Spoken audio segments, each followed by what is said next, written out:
Welcome to the O Studio podcast, where we delve into the art of feeling better. My name is Matty Lovell, and O Studio is a wellness franchise that's here to help you relax, recover, and improve your health and well-being. Today, we sit down with Dame Sophie Pascoe, not just the swimmer, but the woman behind the medals. We dive into identity, perfectionism, grit, and what really matters when the lane lines disappear. Enjoy. Sophie Pascoe, welcome to the O Studio podcast. Thanks for having me. No, we really appreciate you having us. And, we've actually already been talking quite a lot already. We're trying to save some of it for the podcast because there's a lot of good stuff here that we can sort of talk through. And you particularly, I guess our paths have all sort of interwoven over the last few years. But the last couple of years in particular for you, there's been a lot of change, a lot of movement, a lot of exciting things. And I guess, a good place to start would be like, right now, like what's exciting you at the moment? Gosh, I've got so many things going on, which is great. We were talking about before, I've got many hats that I'm wearing. I'm a wife and I'm a mum now to a beautiful 16-month-year-old, and he's just full noise, which is keeping me on my toes, which is also really good.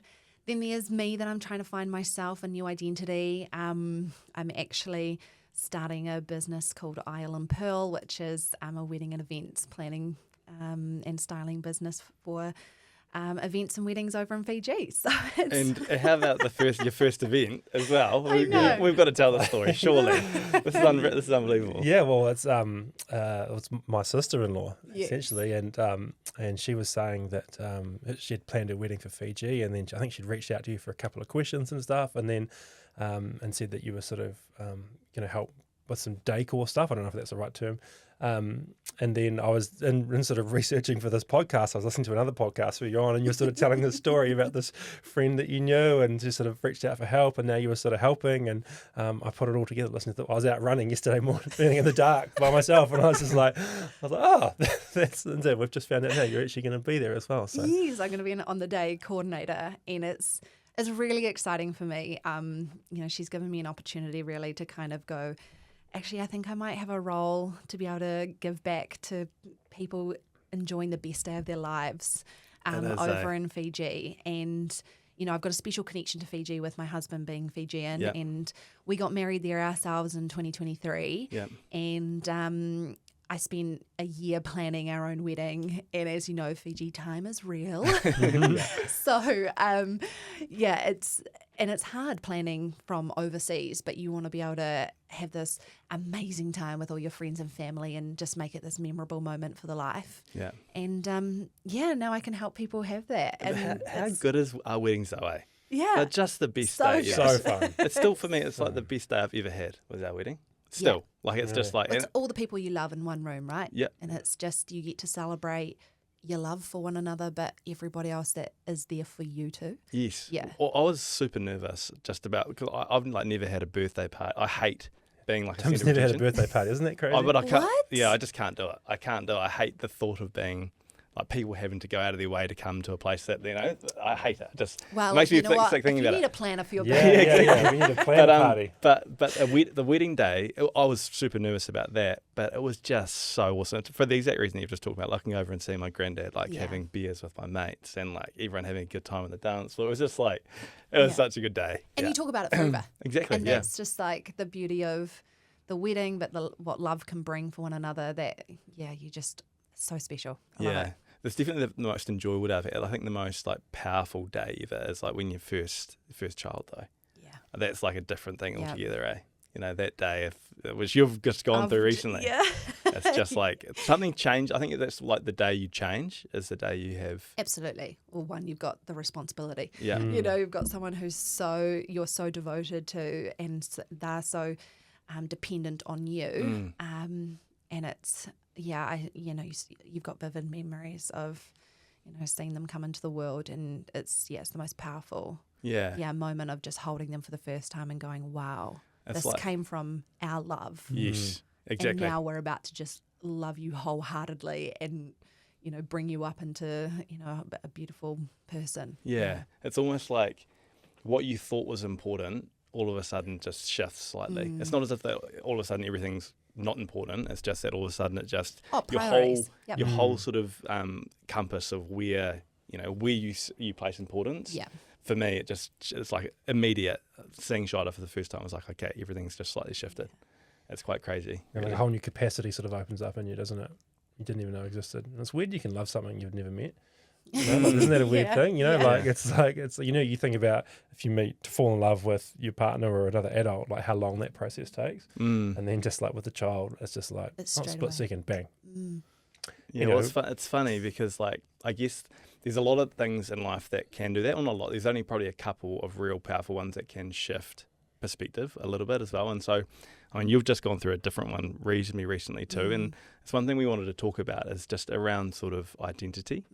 And because it's like, obviously you were sort of in the spotlight for, 20 years, where literally, I'm sure everywhere you went, people knew exactly who you were and what you were doing. And so like, and my sort of background being rugby, I saw that a lot as well with specific players in particular. Like, and I'd sort of place you in that sort of that realm of guys like a Richie McCaw or Dan Carter that literally anywhere they went, people would see them and know them, and so their identity wrapped up in being a player, and then having to transition out of that. That's something like I'm sure that you've had to navigate over the last couple of years, and it makes me think like how have you sort of navigated that identity transition? Navigating it. The many hats that I wear today, but the big shift in identity, I will call it a crisis. Like I had an identity crisis in 2020 when COVID hit. We were going into lockdown, and the day of lockdown was the day I also got the phone call that the games have been cancelled. And I just went into this complete state of grief that my whole world had come tumbling down because I'd put all my eggs in one basket essentially, and I just solely focused on Sophie Pascoe the athlete because I thought that's what mattered to people and that my goals were absolutely everything. And I had this goal of achieving 4 gold medals at the Paralympic Games, and no able-bodied New Zealand athlete had achieved that yet, or a Paralympic athlete. And this was just, I felt like that was going to change the narrative of people with disabilities in society, that we are on an equal par to our able-bodied athletes. And so I carried that with me. Like, I wanted to do it not just because I knew that I could achieve it for myself, winning 4 gold medals. I knew that it was just going to change Paralympic sport in New Zealand to a different scale again. And when that just got taken away from me in one day, and the week before that I'd broken a world record over in Australia, and Nationals was then the following week. Oh, wow. And so it just all felt like it was just crumbling down on me. And then I just went into this lockdown with nobody else.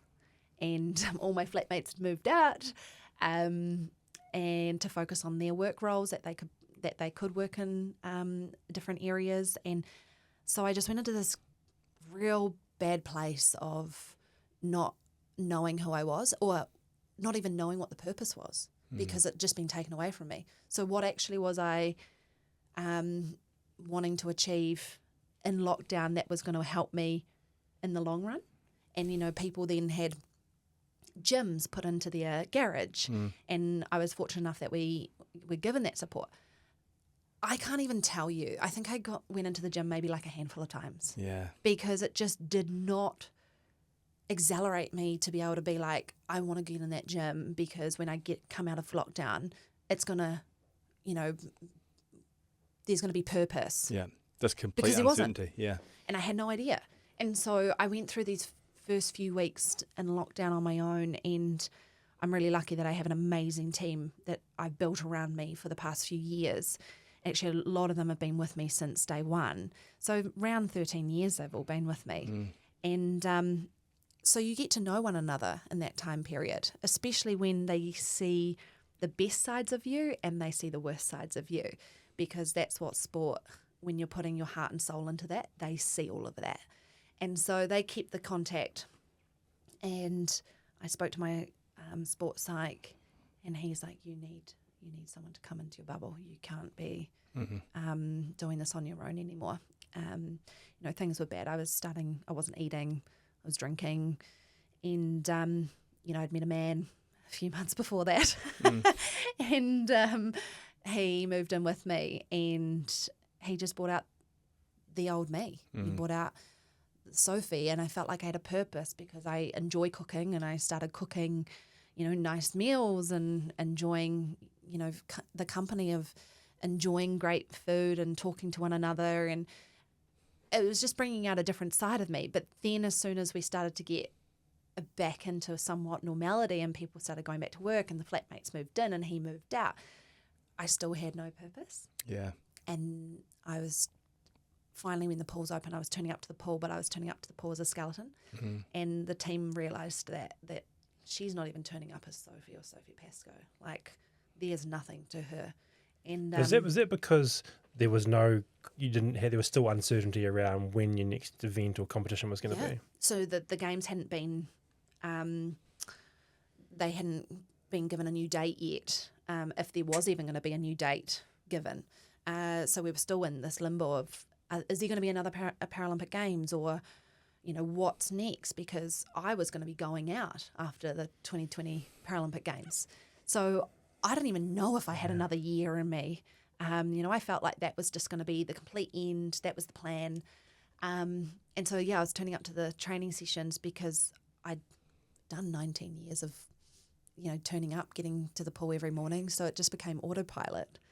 And then it took Anna Simsick and Matt Ingram to ask me after training one day. They could just see that I was hollow, and they were like, are you okay?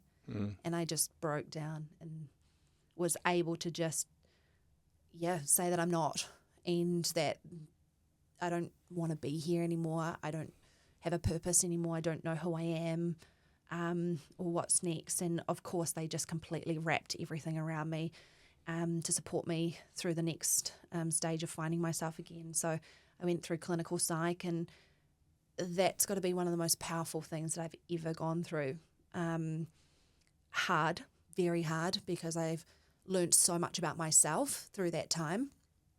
A lot of the things that I was actually working on was around my disability that I never thought was actually an issue in my life, because I had my accident when I was 2, and I just got on with life, and I had a great life, and my disability never really impacted me, but there was a lot of stuff internally that actually was.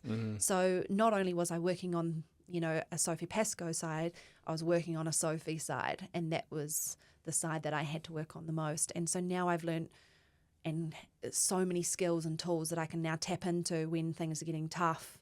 I can now obviously use those to be able to be so much aware of myself. And now I'm like mentally, I thought that I was mentally strong as an athlete, but I'm now really strong in myself because I've got the strength of the athlete side, but also the whole person now. I can feel it too, like talking to you. Like, honestly, you can sort of feel that sort of rounded sort of strength, because what you've just described in the story you've just sort of told, no one can relate to. Like, not, maybe you can, Tim, but like, there's no like, it's so unique, the fact that how focused you were on one particular thing. Like lockdown was crazy for everyone, but not like it was crazy for you, and everyone looks at high performance, whether it's, athletes in this example, and you often see the highs of it. You see the winning races or winning tournaments or competitions and trophies and medals and that kind of stuff, but you don't understand the trade-off that you make for that, which is, and obviously no one plans for something like a global lockdown, but the challenges that it put you through is hard to comprehend for someone like myself who hasn't sort of had any insight really into that world. And it's a crazy, I sort of heard you sort of mention it a few times, but telling that story, I can see why it's was such a tough time. Oh, yeah. I mean, I don't wish severe depression or depression on anybody, and I would hate to also ever think that I would go back into that place, or anyone going through that actually know that you are loved and that you are worth more than gold medals, or the identity that you've created outside the personal you. And, that's what it's taught me. Yes, okay, I went through this really negative place which was, COVID hitting. And then there's always got to be a positive to be able to neutralize everything. And the positive is that, I've come out of COVID so aware of my mind and body now, with an amazing husband who's now given me this incredible child for us to love and, be so devoted and on. And I think I look back on it and I go, it was a really dark place in my life. But I was lucky enough that I had the support around me to be able to say, actually, you know what, I'm not okay. And also I was lucky enough that I had people checking in on me, using those 3 words, are you okay? And and I think it's powerful now knowing that the special thing that I've come out of the most is that I know that I'm loved. And that's really powerful, that I'm not loved because of gold medals. I'm loved because of who I am as a person and how I can make people feel. And now I realise that with sport, that's what sport's about as well. It's how you make people feel. Yeah. Everyone remembers the time when they don't just remember the gold medals, but they remember, how you made them feel when you achieved. And that's, those are the stories that I actually hear out on the street. It's not just the gold medal stories. Yeah. Did you think you were just loved for gold medals? Is what you just said before. Like, you realised I wasn't just love for gold medals. Was that like an actual? Were you thinking like that? That's what I was leading into the Tokyo Paralympics with. That I had this weight on my shoulders of, I needed to give people more medals. I needed to give people more Sophie Pascoe. But not only because of the gold medals. I knew that the gold medals, there's so many layers to it. I knew that it could just change that perception of people with disabilities. I knew it can enhance the Paralympic movement. I knew that it could, I could change through winning. Yeah. And that's the weight that I carried in most of my career. The first games, I did it because I had this goal of wanting to be a Paralympic champion and made a promise to my granddad and a promise to myself that I'm going to do it, and I did it. And then as time went on and you mature as an athlete and then you find your whys, the why became quite significant around just wanting to make my family proud, wanting to change the image of a disabled girl into a world champion. And sport enabled me to do that. But then it started to change more and more because I knew every time I was in the media or my achievements were recognised, it was helping enhance somebody else's life. And I loved that feeling. I loved knowing that I could change people's lives in the way that they can go out and achieve their own dreams. And so I wanted to continue that on. And so I thought that was done by winning gold medals. Well, I just want to say as well, you absolutely achieved that in my mind. I've got 2 young daughters that just idolised you. I actually one wrote a speech about it. I think they bumped into you at a cafe once, just after they'd done the speech. And but the impact that you've had on this whole space is incredible. And sometimes when I hear you speak about this, it's almost like Tokyo sort of stopped you from being able to achieve that. It's almost like something happened there that stopped you from being able to achieve what you thought you could achieve for that space. Like the impact, I don't know if there's anyone else that's had anything close to the impact on their whole sport or the whole way that something is looked at. So I think you did. But the weight that you carried, that you felt like you wore that responsibility on yourself. That's pretty intense. That's really intense. Yeah. I think it was a good thing though, because it got the best out of me. I constantly turned up to every training session and gave everything I possibly could to that session. I knew when I walked out behind the blocks that lane and that black line got everything out of me. And I look at Tokyo and in particular when I managed and finally saw some light that actually, and the games then got a new date, that I could keep going. I could do this, but we're going to do it really differently. I can't look at a black line like I used to because it obviously took everything out of me, and it was almost a little bit of fear if I kept swimming the amount of times that I did a week, that actually I would start to hate it. And I didn't want to leave swimming hating the sport. And so we've really changed things up that we balanced it out with like hit squat, and we balanced it out with rock climbing and just different ways of training that still got the best out of me physically, but also mentally, because swimming's such a lonely sport. It is just you, the black line, and your coach, or, you know, whoever else is there supporting you on the sideline. And, you know, you've got a lot of time to think about what you're doing right then and there, trying to perfect every stroke, trying to think about how many kicks you would do off the wall, and trying to hit the time targets. And then I just go, it's just, I mean, even actually thinking about it, I'm like, oh my gosh, that's why I have not been in a pool since I retired. But, you know, I look at that and I just couldn't do that going into Tokyo 2020, the new Tokyo. And so we had it was about the journey. It then didn't become about the outcome, because I didn't know if I was actually going to hit my 4 gold target. Not with a year of training, pretty much from scratch, because, I mean, obviously you've got years of muscle memory and all of that. But, yeah, I just didn't know. Yeah. So the target was, right, we're going to win a gold medal.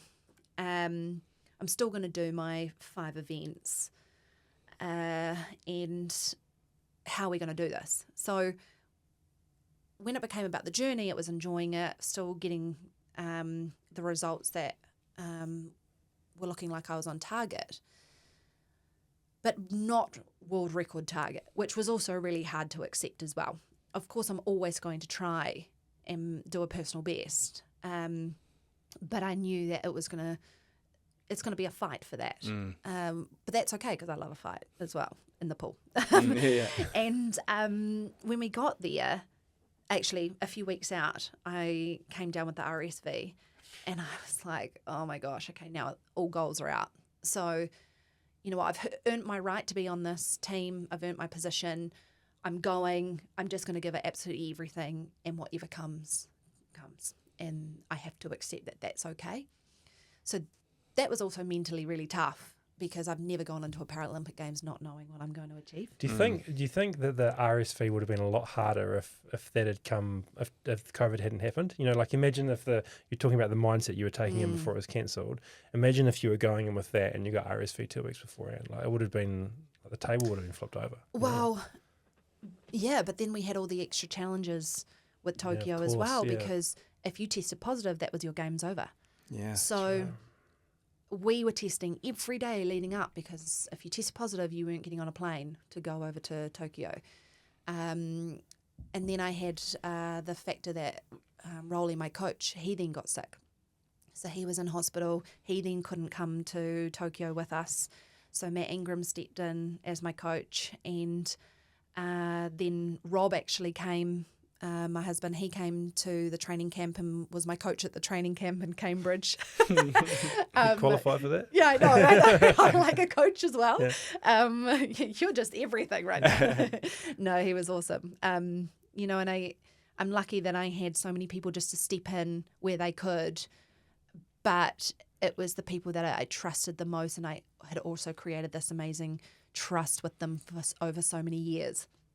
And so when we got to Tokyo, the weirdest games, obviously, to history and date, it was just, you know, you had to test every morning, make sure that you were COVID-free. Otherwise, as soon as you were, you know, had COVID, you were put into another room and segregated for 2 weeks until you could leave. And so you had the fear as well of thinking, am I going to test positive tomorrow? My race is tomorrow. Yeah. And so not only did you have all these other external challenges, I also had the challenge of not knowing what actually what I'm going to achieve in this race, because I was always outcome focused. Well, in particular, outcome focused for London and Rio. Yes. And then with Tokyo, I wasn't outcome focused. So then when I had my first race, which was 100 backstroke, and I got a bronze medal, and my first ever bronze medal at a Paralympic Games. I called it rosé. And people saw all these tears, and I started getting all these messages after my race, I know how you'll be feeling, you'll be pretty gutted. I was actually stoked that I had made it. Yeah. That I had actually got on the podium. And it's not the best race in the world, and I look at all my Tokyo races, I haven't rewatched any of them. Yeah. Because they're hard to watch because I know that's not how I would have looked like if it was the original Tokyo. But also you can see me dying in the last 25 metres, and it's because I just did not have the back end because of the consequence of the RSV, but also, just a year build up and all the challenges and everything that went through it. It's physically, it wasn't the best games for me. I still came out with incredible outcome. But mentally, I was a whole person there. And even the team around me saw that. And if you talk to my teammates, they're like, we just saw a different you. Yeah. Like, you were Sophie the whole way through this games. Whereas, and I could still turn on the light switch when I needed to, but I was this teammate and not this individual person. And isn't it strange how adversity does that? Like you'd never, if you could plan it, you'd never be like, hey, I want COVID to happen and I want to, completely tip the whole world upside down and this happen. But, with Laura and your family, and with the stuff that I went through as well, like you look back and at the time you go, this is the worst thing that could ever happen. But when you're given a bit of hindsight, a bit of retrospect, a bit of wisdom, you look back at those things that you went through and you realise that you kind of are who you are now because of that. Like it's sort of like a layer of armour you can now get to carry forward into everything. And it's just growth, right? Like you learn from everything you go through.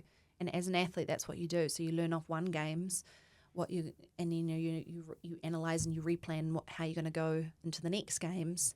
And that's just life. Yeah. And I love that. I've got this growth now.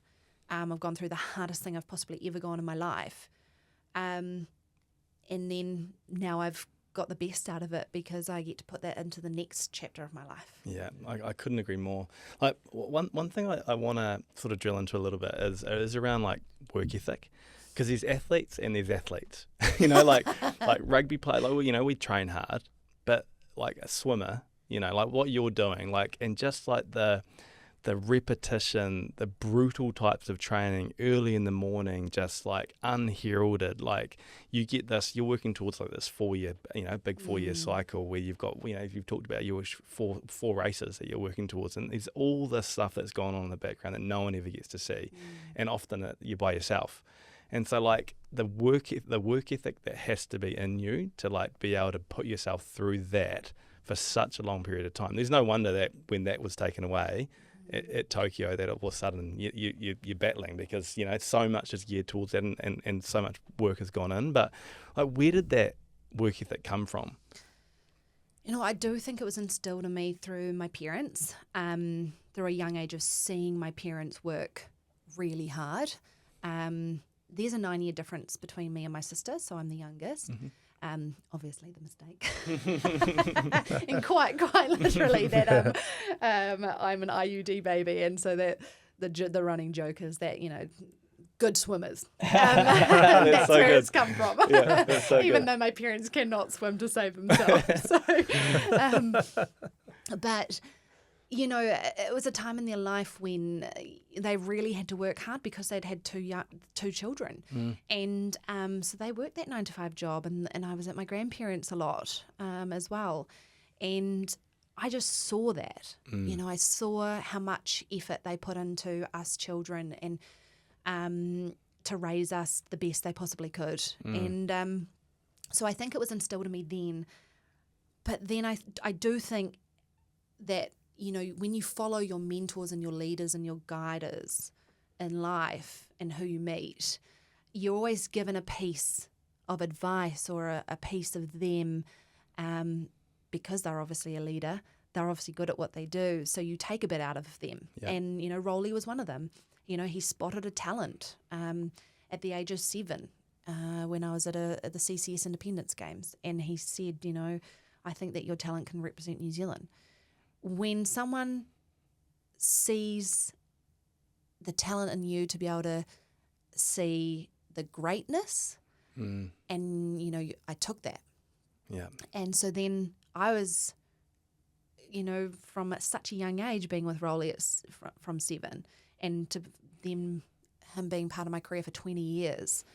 I mean, it's a long relationship.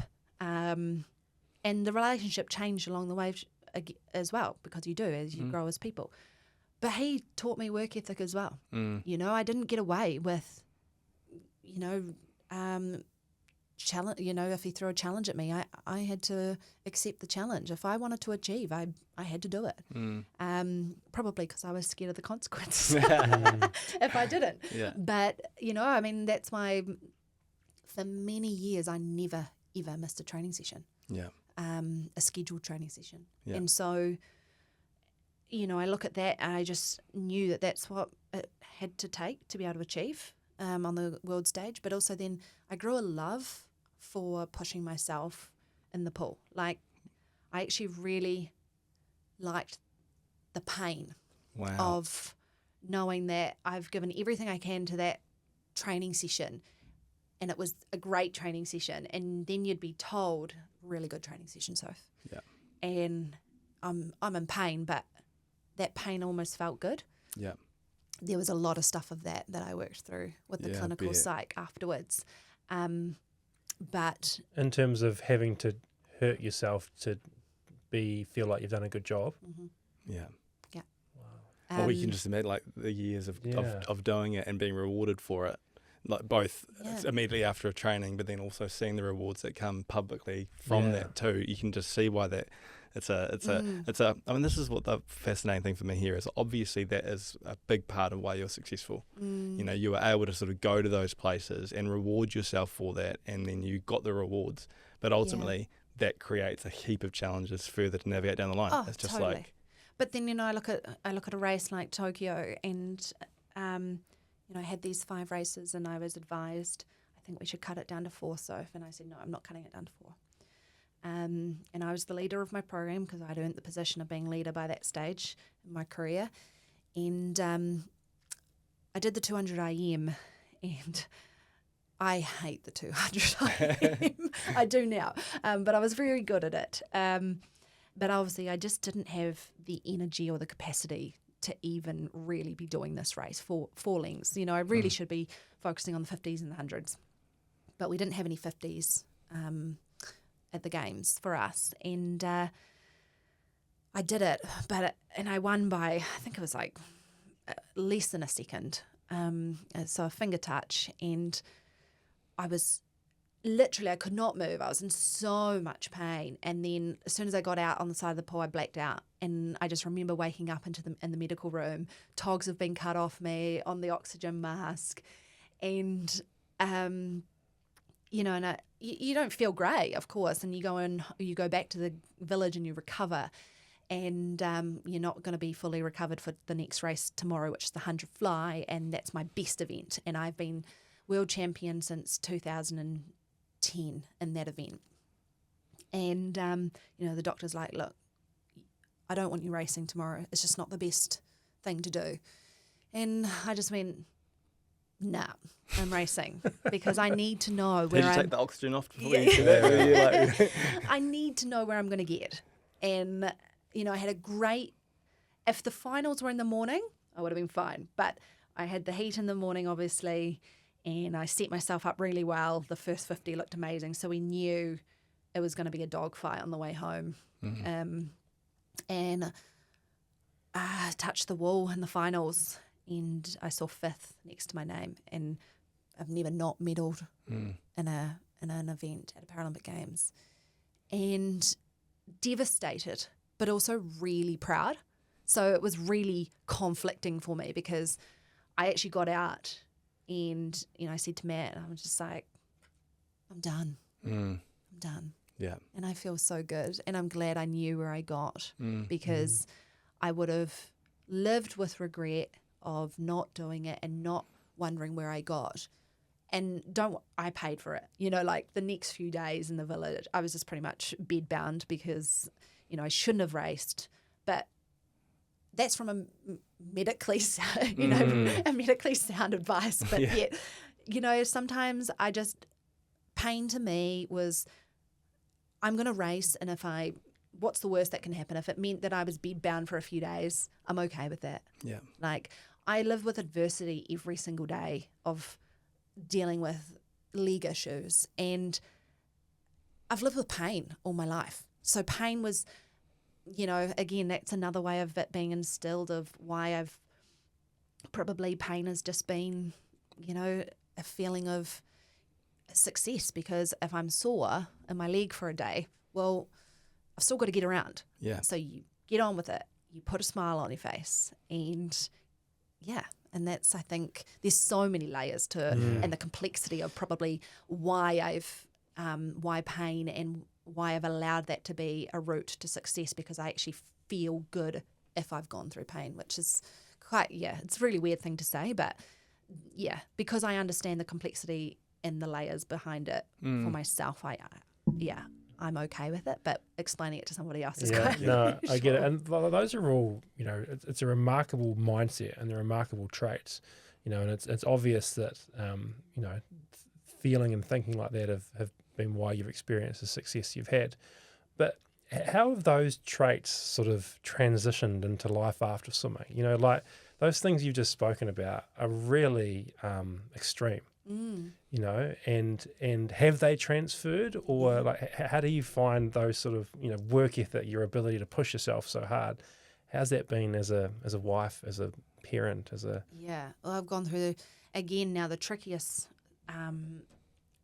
another tricky phase in my life with pain as well, and having adversity every single day that I never thought I originally lived with, which was my disability.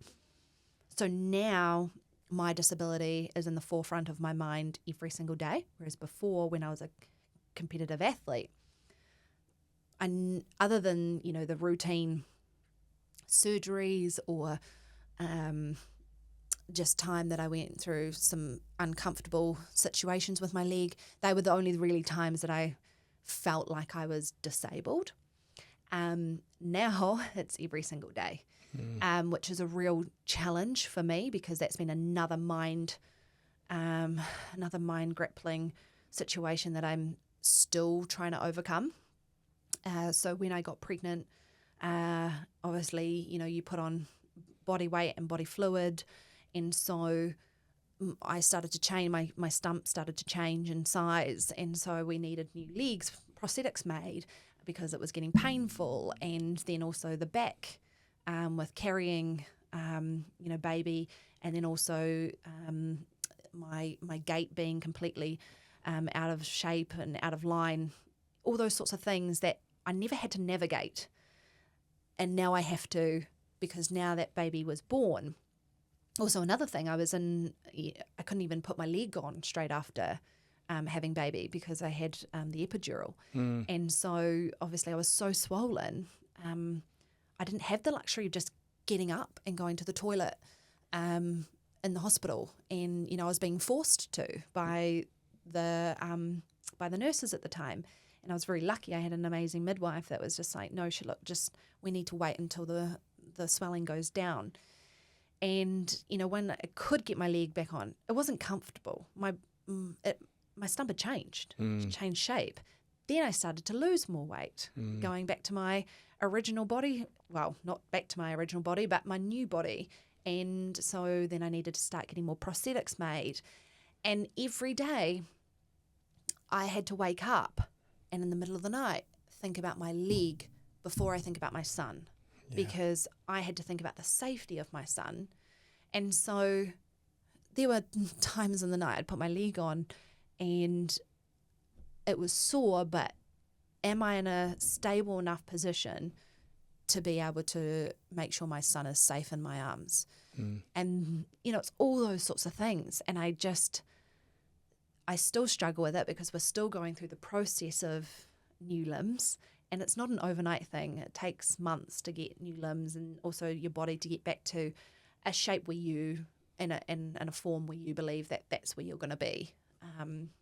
So I'm navigating the challenges of daily adversity with my limb that I never had before, which is frustrating, but also a good challenge for me, because it's that pain of, again, like going, well, you know what, it's just a little bit of pain. There's someone worse off than me. And that's just how I look at it. And it's quite it's weird, but I'm navigating it. Not every day's rosy, it's I think we have to just accept that in life. I'm going to be sore some days, but I'm, I just got to look what I've got around me and what I've built with my family, and that's worth more than, the little bit of pain that I'm going through in my leg. Yeah.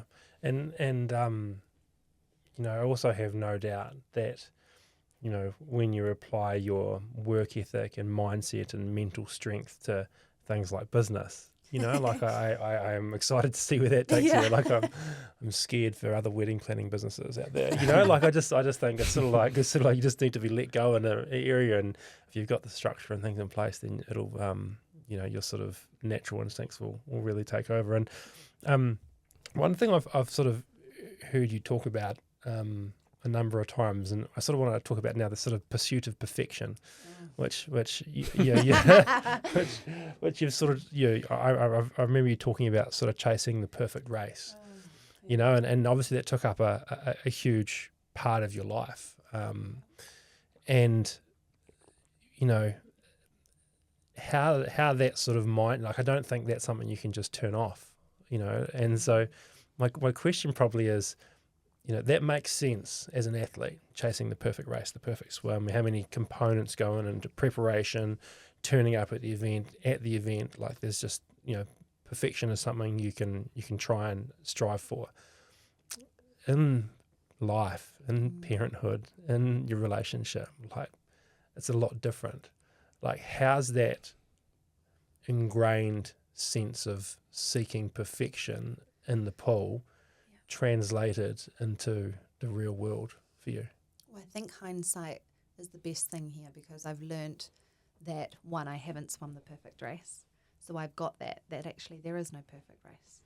So I now understand that there's no perfect life, but it's perfect enough for me. And what is my enough? And I just look at it that way. Perfection, it's hard, because yes, I strived for 0.01 of a second for perfection in my swimming life. And sometimes when I won a gold, I'd be in the toilets afterwards crying because I didn't get the world record. Jesus and Christ. I look back at that and I go, so Yeah. it was still a gold medal. But that was just the expectation I constantly had on myself. And I've got to remind myself, what is enough? And right now, enough for me is what I've been able to grow with my husband and my family and my friends around me, and just navigate along the way. I'm not striving for a perfect life, and I think we get stuck, in particular in today's society, of what we see as perfection on our social media. And we have to remind ourselves that they're highlight reels. Like, everybody posts their highlight reels. And there's so many more layers behind what we see from the outside. And there was that in swimming as well for me. So I'm almost lucky, or fortunate would be the right word, that I've gone through this whole entire process of the facade of an athlete that people saw, which were the smiles and the winning of gold medals and this incredible life.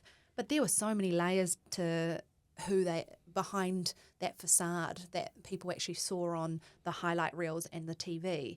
And the people that got to see that were my teammates and the team that I had around me that was supporting me. And so it wasn't a perfect, there were times where it wasn't perfect. And I just look at that and I go, well, that translates into my today life. I have to find what's enough. Yeah.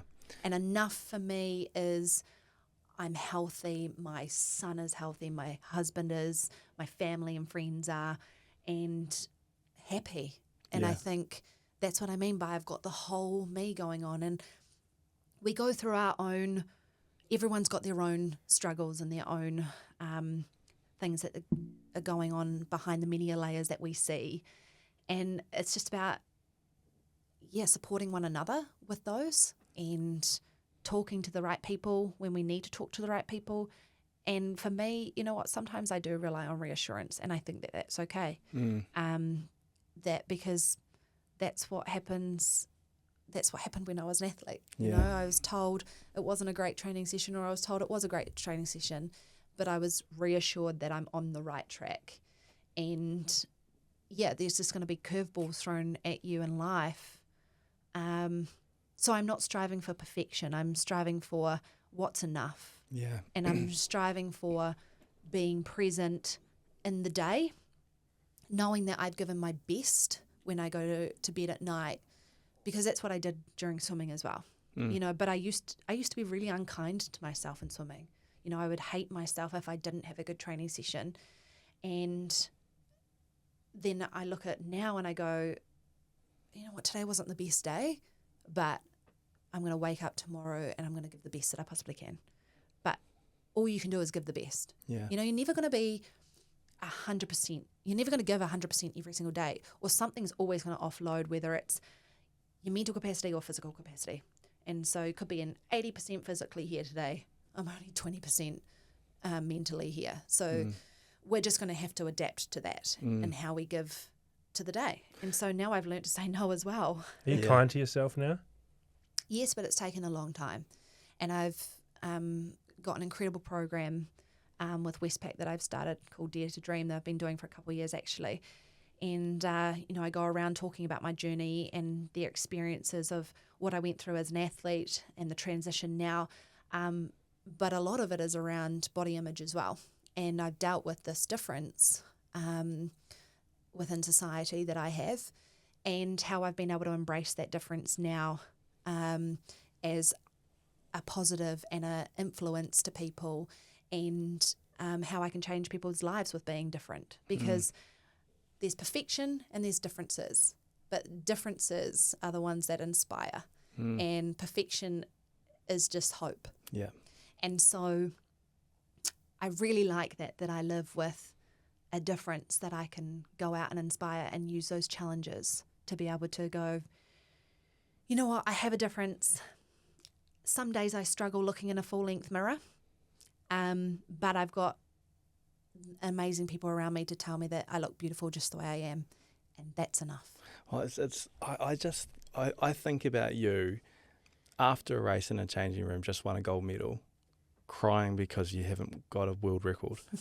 Like that just, and like it should, I'm sure there's a lot of people that are really surprised by that. It doesn't surprise me for some reason too, because I've seen the lengths to which some people will go to, and the expectations that they place on themselves.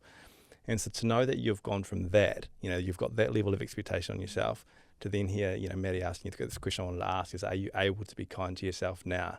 Because that's really, the jump between those two things is huge.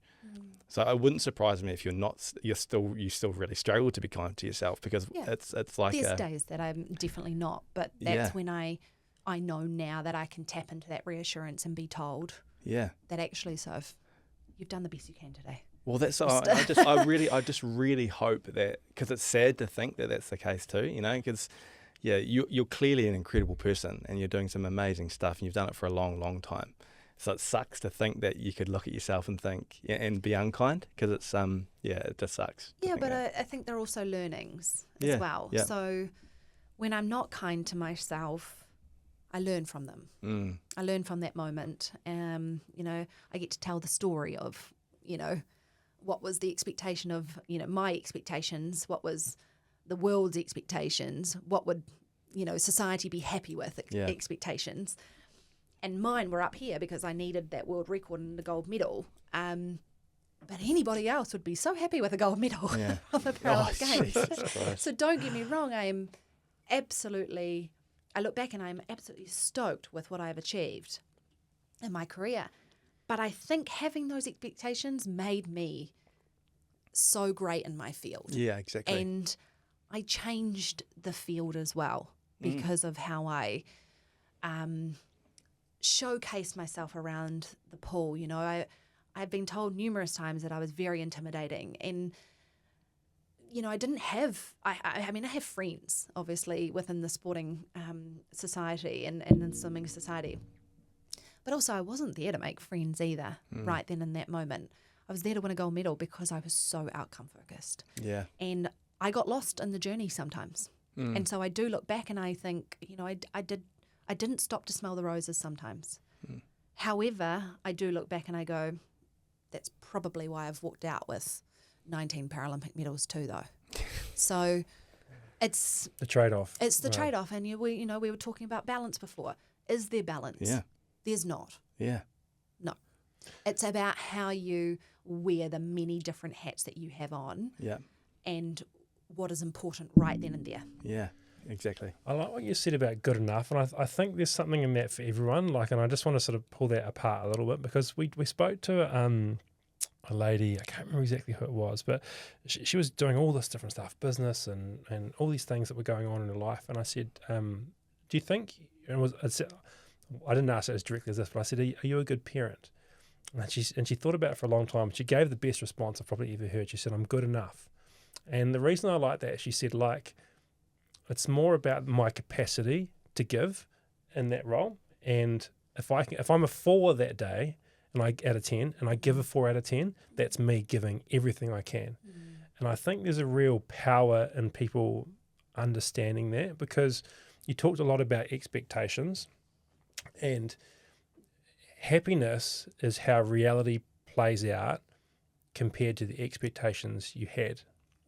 And so if your expectation is that you're going to be a perfect parent, a perfect swimmer, a perfect husband or wife, parent, a perfect son, like, that's never going to happen. And so your happiness is severely affected by that. Whereas if your expectation is that you will give everything you can, considering the environment you're in and the place and the challenges that you're dealing with at the time, if that's your expectation, then you can't help but, you know, happiness is kind of a consequence of that. And I think that's, to hear someone like you with the background success you've had, you know, now be able to look at it retrospectively and say, being good enough is what I'm after. I think there's real power in that for everyone else to say, shit, being good enough is the best if it's the best I can do, it's the best I can do, and I don't need to judge myself for, you know, being a 4 out of 10 on a day where I only had a 4 out of 10. And especially as a parent, right? You know, like you can go through a bad night, you know, and you wake up in the morning and you're like, shit, like a 4 out of 10 is probably generous. You know, and I look in the mirror and it tells me that as well, you know? And so, but like realizing that, hey, look, maybe I need to ask someone today to help me, or maybe, you know, my kids are a bit older now, but like maybe I need to put the TV on for half an hour just so I can have a shower. Yeah. You know, and not judging yourself that I'm a bad parent because my kid's watching TV. And I just think you saying that really carries a lot of weight. And so I hope you... Yeah, I look also back on my career as well, and I wasn't happy in a lot of it either.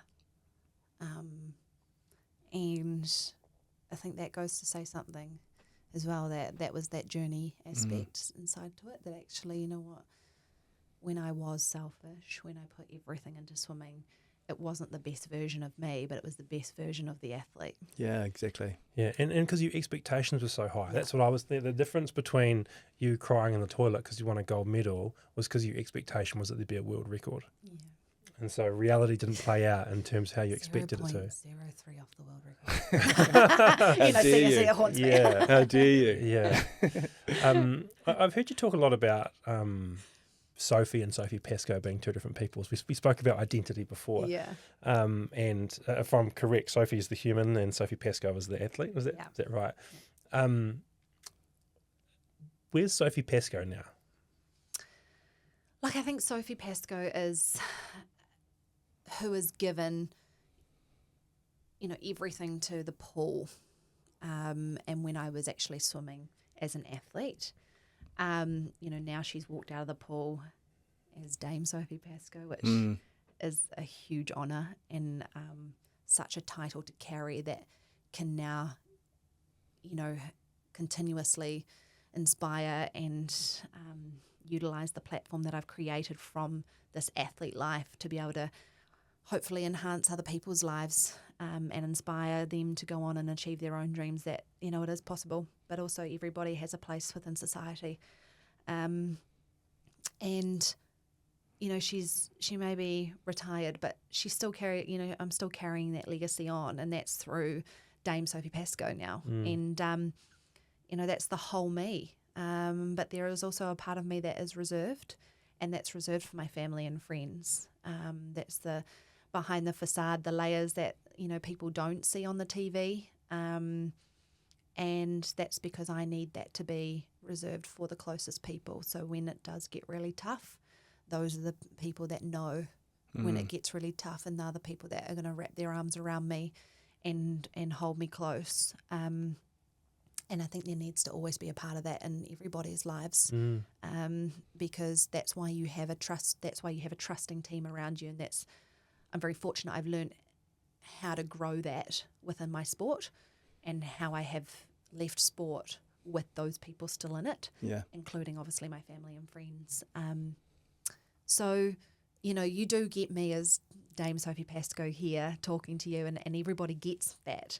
There are just a few more layers that you go behind that is just Sophie, and that's for my closest people around me, who get to see all of me when it gets the vulnerable stages, and just a side of life that, you know, I don't showcase to the world, because it's raw and it's vulnerable, and it's for the people, that I love the most, that can take care of it when we need to. Oh, we're grateful, and everyone's grateful for the you know, what you do share, and you are vulnerable even now. Like, I don't think that you just reserved that for the closest people to you. Tim, did you what was that like? Something similar in rugby for you? Like, did you ever feel like you had sort of like, you know, the Tim Bateman that played rugby and the Tim that was sort of the husband and the dad and the mate off field, or was it sort of a bit more intertwined for you? I think I think a lot about what I've talked about before around like balance. Is balance possible? Like, is it? And I was always really conscious, and I think it maybe because when I first started as well, they'd talk about balance as being like helping with performance. They talk about, you know, like being a better person away from the field, having things that distract you from the game, and like, you know, studying or having, you know, that will help you become a better player. I don't know if I believe that personally. I think to be able to compete with the best, you've got to be all in. Like, I really do. But I also 100% agree with what Sophie said there too. That creates massive challenges to your own personal identity. And it's actually, if you take that zoom out approach, you're not as good a person. You're not enjoying things as much. You're not as happy. You're not as full if you are all in on something so niche or so small. But I think I was sort of forced into it. Not forced into it, but because I had a lot of other things that were pulling my attention.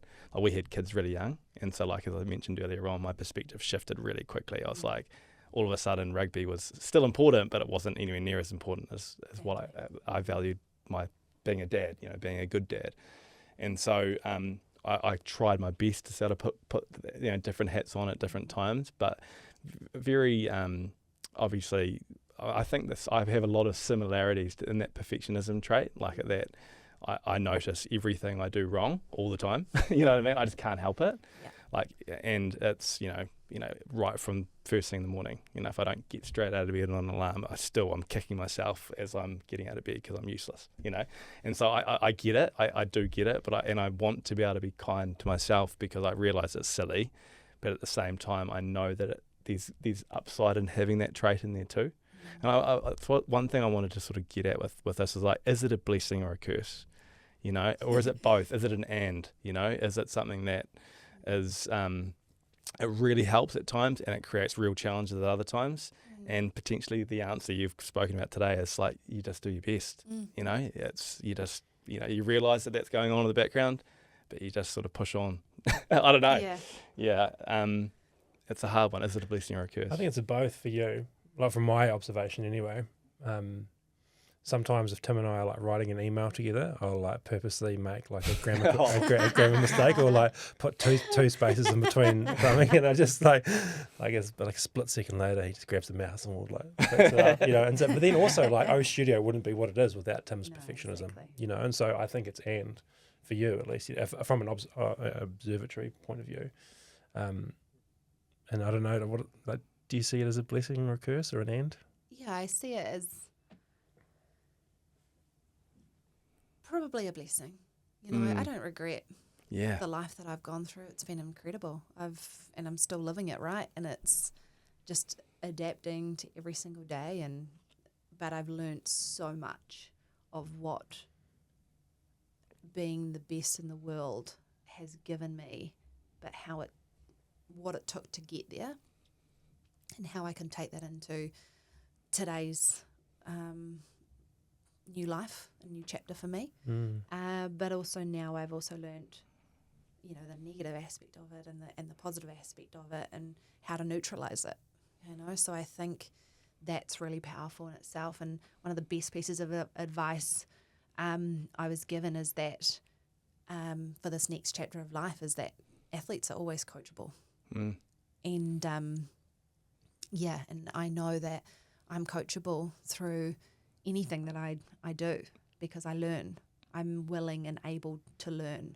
And it's just constantly having that open mind to going, or I'm going to learn from today's, adventures. That was my question. Like, was it worth it? Oh, yeah. And like your answer to thing, I love the fact that you said that. I love the fact, because it would be really easy to step back and be like, I wish I had more balance, or I wish I could have enjoyed the journey. It's like, no, you're really happy with the way that you approach things, and now you can look back with an element of wisdom and realise that there's things that you can learn and grow from. I have no regrets. I love it. In my life.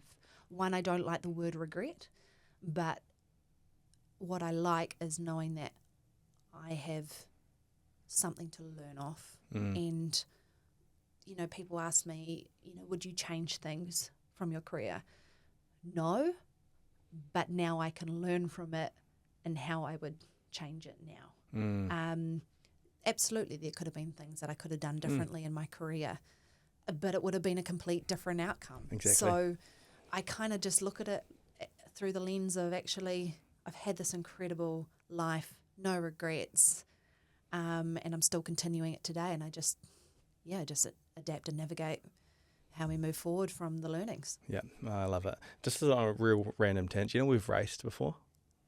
We've actually yes. No, this is you wouldn't have known that we raced, but I actually raced you at one stage. I haven't told you this either. So we were at Jelly Park, and so Soph would have been like 120 lengths in, and we're like doing like these 2-length sort of things, like breath holds and stuff. Rolly was taking us. And I just remember watching you, and you just seemed to be just gliding through the water. Like, once again, like I don't know how many hundreds of lengths. Years of experience. And so I was like, all right, I'm going to time this. So that she comes around to this end, I'm going to have it and see how good I can go.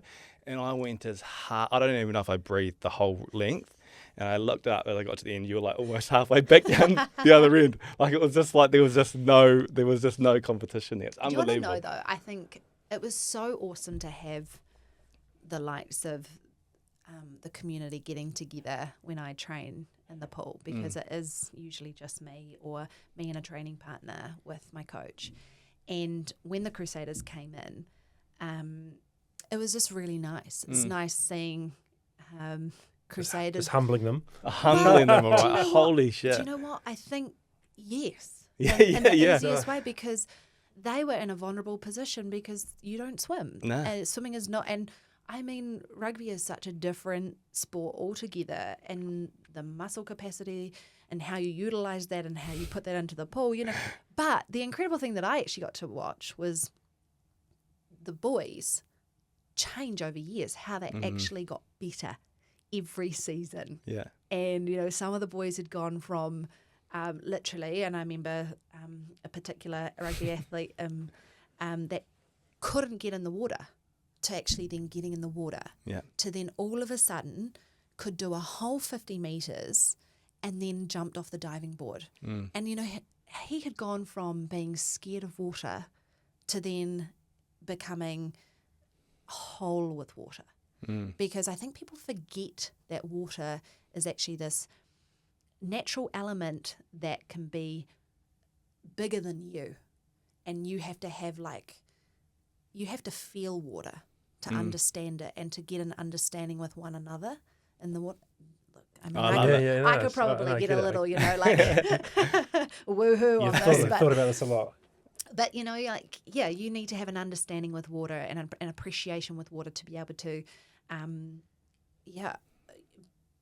be the bigger element. So, I think that was really Well, good. you were definitely one with water. But Jesus. it was good to see that, Yeah. you know, and I loved that. And you know what? I created this other amazing community in the water as well that, you know, where I trained was right next to the aqua jogging lane. And, you know, I would see them every day up and down, and they would be cheering me on while I'm, you know, doing my test sets. And I just think, you know, I've got this absolute community backing me. And I just love that. You know, I created relationships with those aqua joggers. And They'll be so proud. Every cup of tea they've had since then, they would have been telling Shivers, me they used to swim with Sophie Pascoe. Funny. Hey, I want to finish up with two quick things, and I want to paint a bit of a picture for you. I want you to imagine this for a moment. You walk into your favourite cafe. You head to the counter to place your usual order, and as you do, you glance around, and you spot a particular person sitting at a table. You do a double take because you recognise them. It's you. But it's you at 15 years old. You walk over to the table to say hello, but she stands up to leave. You ask her to stay just for 5 minutes. She's in a rush, but she agrees. You both sit down knowing you've only got a moment. What do you say to her? What does she need to hear right now to give her the best chance of thriving in and out of the pool?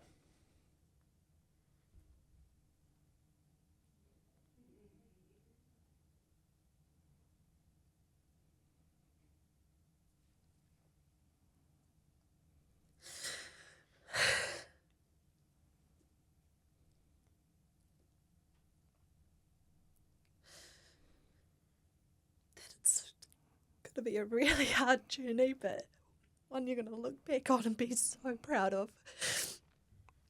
And know that you're going to be able to give and teach and from all the learnings that you have achieved in your life and pass it on to your babies and the next generation. But that it's going to come with challenges, but amazing challenges that are going to test you to the absolute bone.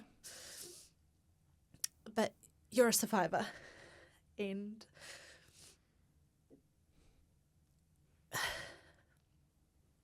that just remember, no matter what, you are worth more than gold medals. And you're worth all the love in the world. Yeah. Wow. Sorry, I didn't mean to upset you with it. I'm just, Jeebus, I haven't been asked that question before, No. Matty. Well, no, it was like the original. And I'm such an ugly crier. And No, we all no, know this no, through really. years of being on TV, crying when I'm up on the podium. No, I mean, the original question, you know, and we've heard it a lot, like, what do you wish your younger self knew? But, like, when you paint the picture like that, it becomes so much more real, you know? And I was, you know, what would your answer be, Tim? You know, if I was to ask you the same question, you know, like, you see yourself at 15, you know, what is that guy at the cafe, that boy, what does he need to know to make sure that he thrives? Yeah, oh man, it is sad thinking, because once again, you just know all the stuff that you're going to go through, all those challenges, and all the good things and all the bad things. I think it'd be just like, you know, like, you're all right, you know, you're all good, mate. Yeah. Like, back yourself, you know. Because I think we all have doubts, you know. We all have doubt. We doubt our ability. We all have these internal things going on all the time. Yeah. And you know, that's a pretty interesting stage too, you know, at 15, you know, years old. There's a lot of battles, you know, that you're sort of facing. But I think what we all would say is like something loving, you know, like, you're all right, mate. you know, it's what about yourself? What about you, mate? What would you say to you? You didn't answer the question. Yeah, you're good at this. You sort of, what would you say to that person? Like, Sophie was really honest. Like, what do you think you would actually say? I'd tell myself that it's going to be all right, and just to back yourself. Like, don't worry so much. You know, just back yourself. That's what I'd say. Mine would be as worry. I'm a worrier, not a warrior. A worry. Worry. I find myself worried about what if this happens, and what if I get sick, or like, what if it doesn't work, or what if like someone finds out that I'm not as good as I think I might be, or something. I would tell myself, and it's not a thing you can just. Or someone says that, you're like, oh, perfect, cool, not going to worry anymore. But I think if I didn't worry as much, I'd probably be happier. Mm. Yeah. So if I could convince my 15-year-old self somehow. I think it's just a roller coaster, right? Like from the adrenaline rush of stepping on, taking the chance on yourself to step on the roller coaster, then going through the adrenaline rush, then going through all the bumps and the ups and downs and the curveballs thrown at you. But there's always light at the end of the tunnel that you're going to step off. Mm. And I try and treat every day. Yeah. Telling myself, you know what? Yeah, when there's something that's scary sitting there, feel that adrenaline rush. Utilize that as, it's good to feel that rush because it means you care, right? You care about what you're about to take on. And then put your heart and soul into it, but you're always going to get off. That's living, man. That's putting yourself in a position where it matters. There's a risk because it might not work out, but that's living. I think you've got to take those challenges, and roller coaster is a good word for it. It's like you take the good and the bad, the ups and the downs, and you don't always know where it's going. But wouldn't have it any other way. Yeah, same. Yeah. Well, so like, I think a lot of people were inspired by Sophie Pascoe. I kind of know my daughters were two of them, like really, and me too, like seriously. And I know there's a lot of people out there that share that same sentiment. But I think, Sophie there's a lot more inspired. I'm going to share this with both my girls. I really want them to listen to this because I think the way you've sort of, spoken today and Sophie outside of the pool, is just as inspiring and going to create just as much of an impact. I really do believe that. And so I'm just so grateful that you come in and share a little bit of yourself because you're a very special person, that's for sure. Thanks. Thanks for being so real. Much. I think that's the, you talked about Sophie Pascoe not being vulnerable. I think it's the realness that people relate to and connect to in you, and the tears and all, it's in all of us, So thank you for being you. Thanks for your time, your openness, and look forward to seeing you in Fiji. Yeah. Yeah. Thank you, guys. Can't wait. Awesome stuff. And also a huge thanks to Red 9 Studios who are hosting us today, and why. If you want to check the video out as well, you can do that. We appreciate, and we've even got our own studio mugs. Oh, yeah. How good, it. Andy. Flash. He's the man. Yeah. Dame Sophie Pascoe, thank you so much. Thanks. Thanks so much for listening to another episode of the O Studio podcast. If you liked it, there are two things you could do that would really help us out. The first is to click the follow button wherever you're listening. And the second is to jump onto social media and follow us at O Studio Global. If you could do that, it'd mean the world to us. Our purpose at O Studio is to make holistic wellness as accepted, as understood, and as practiced as physical fitness. To achieve this, we're building premium wellness hubs around New Zealand where communities come together to do things like sauna, ice bath, yoga, Pilates, meditation, flotation therapy, massage, recovery, and so much more. All in beautiful and normal environments with everyday people. If you'd like to join us on this journey, come and visit us at a location near you. Check out ostudio.co.nz for all the details.